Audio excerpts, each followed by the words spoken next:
মানে মানে কি জন্য বাঁচি আমরা?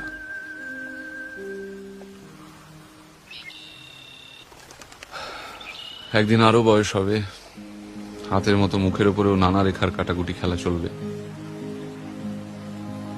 তখন অনেক টাকা থাকলেও বেড়াতে যেতে পারবো না, দামি আইপ্যাড থাকলেও ট্রাভেলগ লিখতে পারবো না, সোনায় বাঁধানো গিটারে একটা ভালো প্রোগ্রেশন খেলবে না, আরে জঙ্গলে আর ক্যামেরা নিয়ে চুপচাপ বসে থাকতে পারবো না। কখন একটা কমন গ্রিন ম্যাকপাই কাঁধে মাথায় এসে বসবে, সব কাকে বলবো তখন?